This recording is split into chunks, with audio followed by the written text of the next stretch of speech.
시간 우리에게 주시는 하나님의 말씀은 사도행전 10장 1절에서 5절의 말씀입니다. 사도행전 10장 1절에서 5절의 말씀, 저와 여러분들이 함께 합독하는 가운데에 하나님의 음성을 들으시기를 바랍니다. 다 같이 시작. 가이사랴에 고넬료라 하는 사람이 있으니 이달리아 부데라 하는 군대의 백부장이라. 그가 경건하여 온 지방과 더불어 하나님을 경외하며 백성을 많이 구제하고 하나님께 항상 기도하더니 하루는 제9시쯤 되어 환상 중에 밝히 보매 하나님의 사자가 들어와 이르되 고넬료야 하니 고넬료가 주목하여 보고 두려워 이르되 주여 무슨 일이니까? 천사가 이르되 네 기도와 구제가 하나님 앞에 상달되어 기억하신 바 되었으니 네가 지금 사람들을 요빠에 보내어 베드로라 하는 시몬을 청하라. 아멘. 할렐루야. 오늘도 함께 이 예배의 자리에 나오신 우리 성도 여러분들 모두에게 하나님의 크고 놀라우신 은혜와 또 사랑이 은총이 늘 넘쳐나기를 바랍니다. 우리 옆 사람 바라보면서 이렇게 진하게 한번 인사합시다. 나는 당신을 보니까 너무너무 행복합니다. 인사하겠습니다. 이번에는 나는 당신을 보니까 너무너무 좋습니다 라고 인사하겠습니다.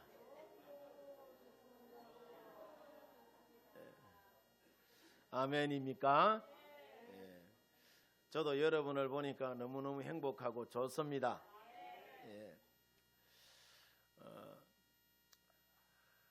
지난 주간에 우리 6호 이장님이 지난 주일날 교회 오셨잖아요. 교회 오셔가지고 은혜를 많이 받고 갔는가 봐. 그래 나한테 전화 와가지고 오늘 찬송가가 301장이잖아요. 지난주에 했던 거예요. 자기가 너무너무 은혜가 된다고 집에서 10번도 넘게 불렀대. 마치 자기 인생을 이야기하는 것처럼 느껴진다 그 이야기를 하더라고. 그래 목사님 이번 주일날 내가 돌아오는 주일날 교회 꼭 갈 테니까 301장 다시 한 번 더 넣어주세요. 그거 나 오늘 안 아픈데. 혹시 압니까? 축도하기 전에 올지. 오면은 301장 한 번 더 부르시다. 아멘. 감사를 드립니다. 얼마 전에 미국의 대통령이 트럼프가 되었죠. 트럼프가 미국 대통령이 되었는데 트럼프가 미국 대통령이 되고 난 후에 제일 먼저 한 게 뭐냐면은 비상조치를 딱 내려가지고 행정권을 강화했어요. 그러면서 딱 하는 이야기가 우리 미국 사회에는 지금부터 남성과 여성만 존재합니다. 딱 이야기하는 거라. 미국 사회가 동성애니 차별금지법이니 굉장히 심했거든요. 대통령이 중심을 딱 잡고 우리나라는 남성과 여성만 있습니다. 다른 이야기하는 사람 처벌받을 줄 아십시오. 그런 이야기를 딱 하더라고요. 그걸 굉장히 멋있게 느껴졌어요. 그런 걸 보면서 우리나라도 그죠? 정치하는 분들이 좀 그런 이야기 좀 했으면 좋겠다라는 생각을 해요. 우리나라도 지금 교회를 굉장히 위협하는 차별금지법과 동성애법이 막 국회에 상정이 되고 막 통과 일보 직전에 있는데 거기에 동조하는 국회의원들 대부분의 사람들이 누구냐 하면은 제가 이름은 개인적으로 안 되겠습니다만은 소수 정당의 국회의원들과 제1당 야당 사람들입니다. 그들을 위해서 여러분 많이 기도해야 돼요. 교회가 차별금지법이 여러분 들어오고 또 동성애법이 여러분 들어오면은 하나님의 법과 성경과 위배되는 반성경적인 여러분 그런 행위란 말이죠. 예전에 김영삼 대통령이 대통령으로 있을 때에 통일교가 그죠? 김영삼 대통령이 충영교회 장로님이시잖아요. 그분한테 와가지고 통일교 돈이 많으니까 거래한 것이 있어요. 뭘 거래했느냐? 통일교를 우리나라 국교로 인정해주면은 당신 대통령 만들어주겠다. 대통령 만들어주겠다. 그랬어요. 그 장로 양심에 그거 할 수가 있어요? 단번에 다 끊어버렸어요. 그런데 하나님이 인도하셔가지고 그분이 여러분 대통령 나중에 했죠. 요즘 우리 한국 사회를 가장 많이 힘들게 한 대표적인 이단이 있다면은 신천지와 BTJ 인터콥이라고 있어요. 백투 예루살렘이라고 초대교회로 돌아가자. 뭐 말은 좋은데에 이단이에요. 그리고 구원파와 통일교가 아닌가 그렇게 여러분 여겨집니다. 이단들의 종교적인 행위를 보면은 예수님 안 믿는 사람이 저들의 전도의 대상이 여러분 아니라 자 대체로 기성교회 교인들에게 접근해 와가지고 이 사람들이 전도해요. 이미 예수 잘 믿고 있는데 그들이 전도하는 것을 보면은 언제나 구원의 문제를 들고 사람들에게 다가옵니다. 그들이 우리 사람들에게 여러분 우리 믿음의 사람들에게 말하기를 분명한 구원의 그 깨달음과 제사함의 확신이 없으면은 지금 우리의 이 예배와 봉사와 헌신과 기도가 아무런 의미가 없다는 말로 시작을 해서 소위 그들 나름대로의 전도를 여러분 시작을 해요. 제가 이것을 여러분 가만히 보니까 저들은 저들 나름대로의 구원관과 제사함의 강력한 확신을 갖고 전하는 여러분 그 방법에 있어서는 오늘날 우리 기성교회들이 본받아야 할 그런 일이 아닌가라고 여러분 여겨집니다. 왜냐? 성경도 저들과 똑같은 방법으로 구원관을 여러분 이야기하고 있고 아멘입니까? 제사함 여러분 이야기하고 있잖아요. 예수 믿으면 제사함 받는다고. 그런데 여기에 대한 확신이 여러분 별로 없어. 문제는 저들의 여러분 그 주장처럼 우리가 구원의 확신을 갖기 전에 우리의 신앙생활 가운데에 이루어지는 예배와 또 기도와 봉사와 이 헌신의 행위 등이 정말 그러니까 아무런 의미가 없느냐라는 것이에요. 저는 여러분 그렇게 생각하지 않습니다. 그 증거가 오늘 여러분 본문의 말씀인데 오늘 본문을 보면은 아직 예수님을 만나지도 또 성령을 체험하지도 못한 이방인 백부장 고넬료에 대한 이야기를 하고 있죠. 이 고넬료에 대한 이야기를 하면서 이 고넬료가 종교적으로 참으로 경건한 사람임을 여러분 소개합니다. 성경은 고넬료가 아직 예수님을 만나지 못한 상태임에도 불구하고 그의 종교적인 경건의 그 실천이 아무런 의미가 없는 것이다 라고 그렇게 말하지 여러분 않아요. 오히려 주님은 그의 종교적인 실천을 하나님의 진리를 깨닫는 하나의 그 과정으로 인정합니다. 그래서 고넬료로 하여금 온전히 주님을 만나고 구원을 받도록 자, 뭘 하죠? 사도 베드로를 여러분 만나게 하고 예수님을 구주로 믿게 하여 성령을 체험하게 합니다. 그래서 고넬료는 마침내 사도행전의 역사에서 자 에디오피아 넷이 다음으로 이방인이지만은 복음을 받아들인 사람이 되어서 이방인 선교에 아주 중요한 역할을 감당하는 평신도 선교사가 여러분 됩니다. 그래서 오늘 우리가 본문을 보면은 자 로마의 백부장 이 고넬료가 거주하던 곳이 이스라엘 땅의 해안 도시 이 가이사라라고 여러분 그렇게 소개하고 있어요. 자 하나님께서 고넬료로 하여금 베드로를 만나도록 준비하신 방문지가 어디냐 하면은 또 이 가이사랴에서 남쪽으로 약 50km 떨어진 해안 도시 욥바인데, 이 욥바가 어떤 곳이냐? 오늘날의 이스라엘의 수도인 텔아비브 근교에 있는 여러분 작은 동네에 욥바가. 자, 이처럼 가이사랴에 있던 고넬료가 해안 도시 욥바에 머물고 있던 베드로를 가이사랴로 청함으로 그의 유명한, 그러니까 고넬료의 회심이 여러분 그 가운데 이루어집니다. 당시 이 두 해안 도시는 로마로 가는 바로 지중해, 바로 앞에 지중해니까 로마로 가는 모든 배들이 정박하는 이 항구 도시로 굉장히 유명한 곳이 바로 이 가이사랴이고 또 이 욥바예요. 여기서 하나님은 예수 그리스도의 복음을 마침내 로마와 온 세상으로 전파할 또 하나의 선교사 가문을 여러분 준비하는데, 그 사람이 오늘 성경에 등장하는 백부장 고넬료입니다.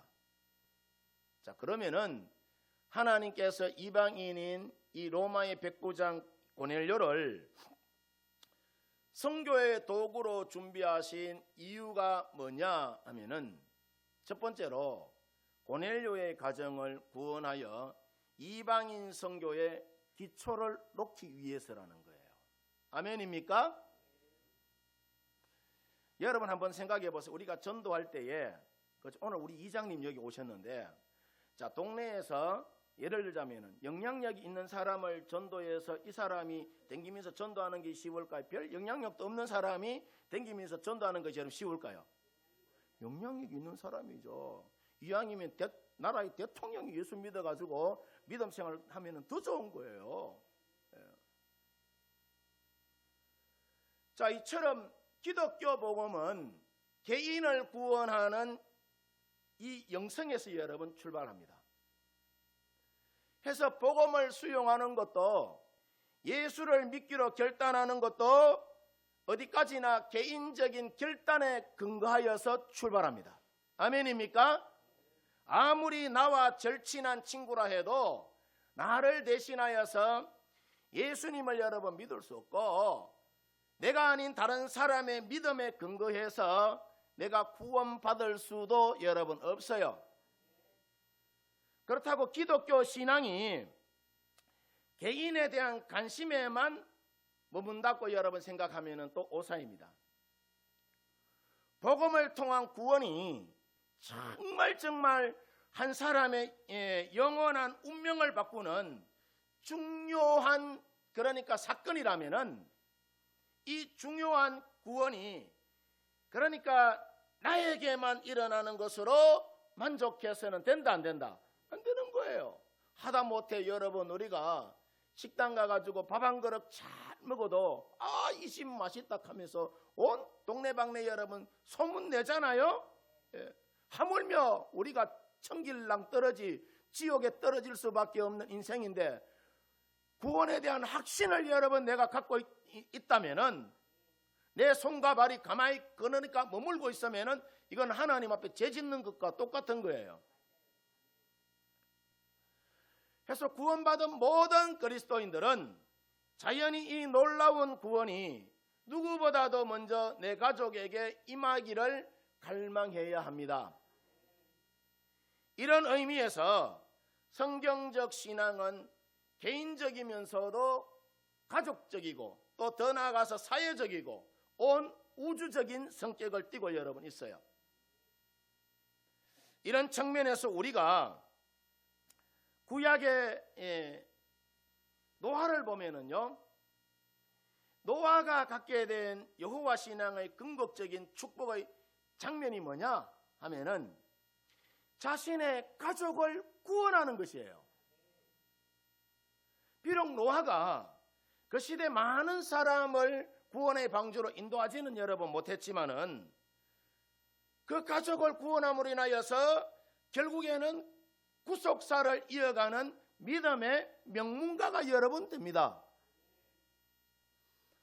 그래서 히브리서 11장 7절을 보면은 노아의 믿음에 대하여 말하기를, 자, 믿음으로 노아는 아직 보이지 않는 일에 경고하심을 받아 경외함으로 방주를 준비하여 그 집을 구원하였으니 이로 말미암아 세상을 정죄하고 믿음을 따르는 의의 뭐가 됐다고 하죠? 상속자가 되었다라는 이야기를 합니다. 뿐만 아니라 사도행전 16장 31절에도 보면은 바울이 빌립보 감옥에서 간수와 죄인들에게 선포한 말씀도 보면은요, 뭐라고 이야기하느냐? 주 예수를 믿어라. 그리하면은 너와 네 집이 구원을 받을 것이다 라는 이야기를 해요. 가족 구원의 복음을 선포합니다. 그래서 오늘 성경 본문 사도행전 10장 22절을 보면은 고넬료도, 자, 유대 땅에 군인으로 여러분 고넬료가 오잖아요. 백부장이잖아요. 요즘으로 치면은 한 중대장이나 뭐 그 정도 되겠죠, 그죠? 아직 예수님을 알지 못하는 그런 상황이에요. 지금 고넬료가 예수님을 알지 못하는 상황이지만은 베드로에게 보낸 고넬료의 사람들이 자신의 주인인 고넬료가 얼마나 신실하게 하나님을 믿었으면 고넬료를 소개하는데, 백부장 고넬료는 의인이요 하나님을 경외하는 사람이다 라는 여러분 이야기를 합니다. 또 유대 족속이 칭찬할 정도로 여호와 신앙을 갖고 있는 사람이 누구다? 고넬료다라는 이야기를 해요. 그러니까 예수님을 알지 못했지만은 구약 성경에 입각하여서 아마 고넬료가 자기의 믿음의 결단을 한 것이 아닌가라고 여겨져요. 고넬료는, 자, 정복자로 성지에 주둔하고 있었지만은 여호와 하나님을 겸손하게 받아들이고 온 가족과 더불어, 자, 누구를 믿었어요? 예수 그리스도를 여러분 믿었다라고 이야기를 해요. 하나님을 믿었던 사람이에요. 그래서 하나님께서 이런 고넬료의 가정을 귀하게 여기셔서 베드로를 그의 집에 보내서 고넬료와 그의 집의 온 식구들이, 자, 예수님을 구주로 믿도록 도와줍니다. 이 부분에서 한 번쯤 여러분 우리가 깊이 있게 묵상해 봐야 될 것이 있는데, 그게 여러분 뭐냐 하면은, 우리가 신앙생활 할 때 보면은 남편이나 아내 가운데에 또는 자식들 중에 가족들 가운데에 구원받지 못한 경우가 여러분 참 많잖아요. 자, 우리도 오늘 성경 본문 2절에 이 고넬료처럼 경건하여 하나님을 경외하며 기도와 구제하는 일에 열심을 우리가 낼 때에 하나님께서는 고넬료처럼 먼저는 누가 구원을 받고 나 자신이 구원받고 그 후에는 우리 온 가족들이 구원받고 또 믿음의 유산을 계속해서 계승하여서 우리로 하여금 믿음의 명문 가문을 세워나가도록 하나님이 길을 열어주시는 줄 믿습니다. 두 번째로 여러분 오늘 고넬료를 보면은, 자, 이 고넬료를 하나님이 이방인 선교의 도구로 여러분 사용하신 이유가 뭐냐 하면은 고넬료의 구제와 영성 때문입니다. 우리가 사도행전 10장 22절을 보면은 고넬료의 사람들이 사도 베드로에게 가서, 자, 고넬료를 뭐라고 소개하죠? 의인이다라고 써요. 의인이다. 의로운 사람이다라고 이야기를 해요. 자, 그러면은 고넬료가 어떤 삶을 살았기에 사람들이 고넬료를 의인이라고 그렇게 소개했느냐라는 것이죠. 사도행전 10장 2절 말씀을 보면은, 자, 같이 한번 읽어볼까요? 다 같이 시작. 그가 경건하여 온 지방과 더불어 하나님을 경외하며 백성을 많이 구제하고 하나님께 항상 뭐 했다고 하죠? 기도했다라는 이야기를 해요. 백성을 구제하고. 오늘 성경 말씀을 보면은 고넬료가 의인이라 칭함을 여러분 받은 것은 이웃 사랑을 실천하는 구제 때문이라는 거라. 고넬료가 이방인이면서 정복지인 이 유대 백성들에게 수많은 칭찬을 받을 정도로 이웃을 사랑하고 구제하는 일에 뭐 했다고죠? 힘썼다라고 얘기해요. 너의 나라 여러분 쳐들어와 가지고, 그죠? 거기서 군림하며 사는 사람이 그 나라 백성을 불쌍히 여기고 긍휼히 여기고 여러분 도와주고 하는 거 쉬울까요? 쉽지 않을까요? 쉽지 않은 상황입니다. 군림하면 군림했지. 그런데 고넬료는 이웃을 사랑하고 구제하는 일에 뭐 했다고 하죠? 힘썼다라고 해요. 힘썼다. 놀라운 사실은, 자 보세요. 구제는 우리가 성경에서 여러분 보면은 우리 믿음의 사람들의 경건 생활 가운데 가장 보편적으로 강조하는 신앙의 덕목 중에 하나가 뭐냐? 구제예요. 구제. 우리 교회도 여러분 이 명절날 참 구제 많이 하잖아요. 수시로 또 구제하기도 하고. 마태복음 6장 1절을 보면은 예수님 말씀하시기를 사람에게 보이려고 그들 앞에서 의를 행하지 않도록 주의하라. 그리하지 아니하면은 하늘에 계신 너희 아버지께 상을 받지 못한다라는 얘기를 합니다.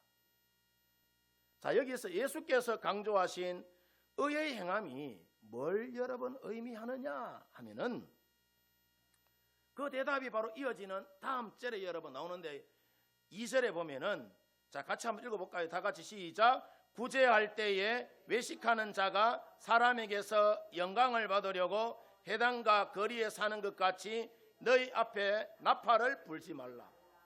구제하고 나서 외식하는 자처럼 영광을 얻으려고 나팔 불지 말라라고 이야기해. 나팔 불지 말라. 무슨 말이냐 하면은 구제는 말이 여러분 중요한 것이야. 말로 여러분 뭔들 못하겠습니까? 말이 중요한 것이 아니라 실천이 중요하다는 이야기를 하고 있어요.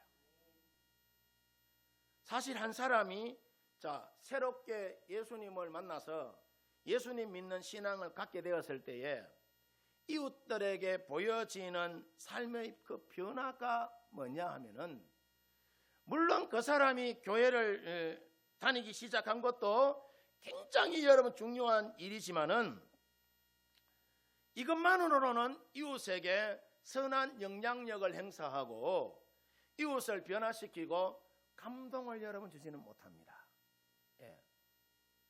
내 예배당 열심히 여러분 댕기고 열심히 예배당 와서 기도하고 섬김의 삶이 지역사회 가운데에 표출이 여러분 되어야 되는 거예요. 예루살렘 교회가 자기끼리만 여러분 예배당 안에면서 박수치고 놀고 그렇게 하니까 초대 예루살렘 교회를 하나님이 깨버리잖아요. 다 흩어버리잖아요.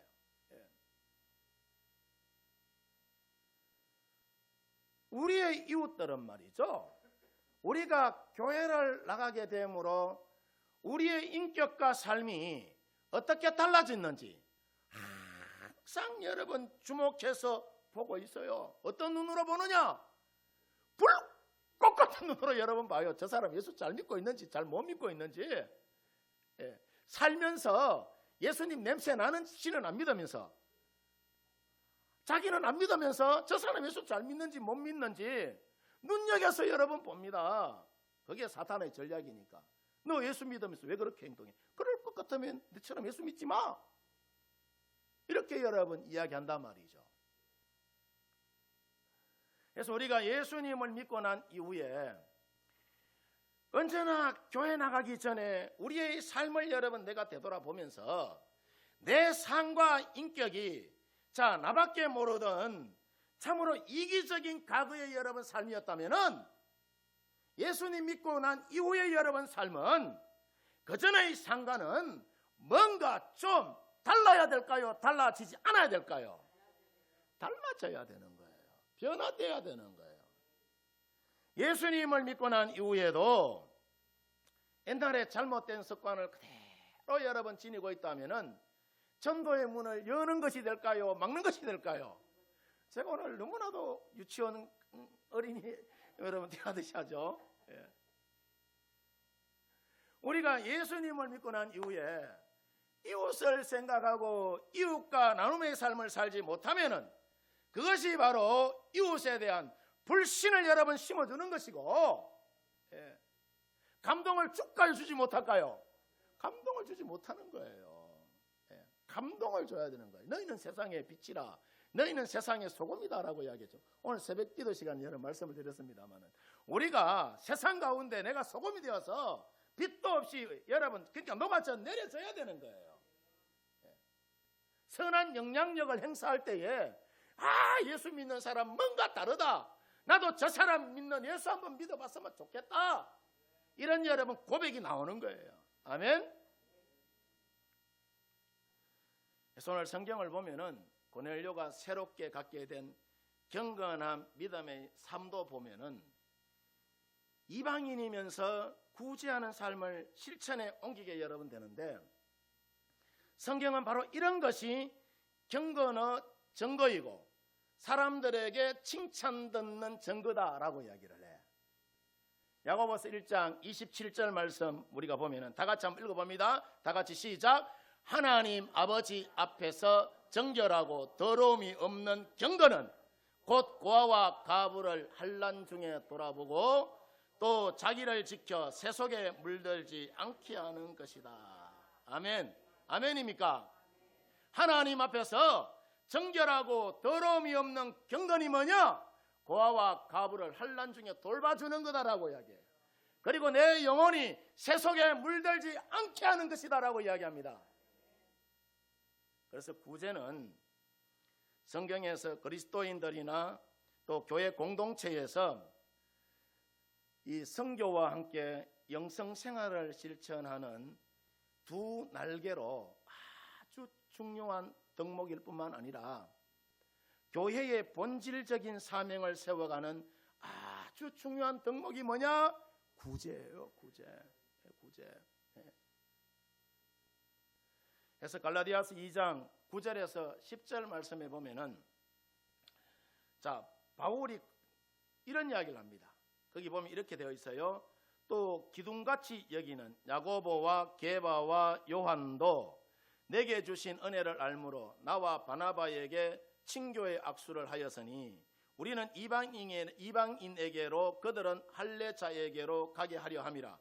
다만 우리에게 가난한 자를 기억하도록 부탁하였으니 이것은 나도 본래부터 힘써 행하여 왔다라는 이야기를 합니다. 바울이 무슨 말이냐 하면은 이 말이 자, 초대교회에 기둥같이 쓰임 받던 누구? 야고보와 베드로와 요한이 하나님께서 바울에게 주신 그 은혜를 인정하고 사도로 인정해 줬다는 이야기라. 인정하고 바울과 바나바를 기쁜 마음으로 이방인들에게 가서 복음을 전하도록 하고 또 야고보와 베드로와 요한은 유대인들에게 가서 기쁜 소식을 전하기로 하는데 그들이 바울과 바나바를 이방인 선교사로 보낼 때에 선교와 함께 잊지 않고 해야 할 일을 가르치는데 그게 뭐냐? 가난한 사람을 돌봐라 라는 권면을 여러분 합니다. 그래서 바울이 그런 이야기를 하죠. 아이고 선생님요, 나는 예전부터 구제하는 일 열심히 해왔습니다 라는 이야기를 해요. 누가? 바울이 말이에요. 이처럼 우리가 성경을 봐서 잘 알듯이 하나님이 바울을 한 시대에 걸쳐서 쓰신 이유가 또 고넬료를 여러분 사용하신 이유가 뭐냐 하면은 환난 중에 있는 자와 고아와 가부들과 또 가난한 자를 구제하는 저들의 영성을 귀하게 여기셨기 때문이에요. 아멘입니까? 그래서 저는 여러분들에게도 이와 같은 영성인 고아와 가부와 또 가난한 자를 구제하는 영성이 풍성해지기를 주의 이름으로 축원드립니다. 그래서 여러분의 성김과 구제의 여러분 그 영성이 누가 기억하는 영성이 되어야 된다? 하나님이 기억하시는 성김과 구제의 삶이 되어지기를, 영성이 되어지기를 주님의 이름으로 축원드립니다. 축원드립니다. 기도하도록 하십시오.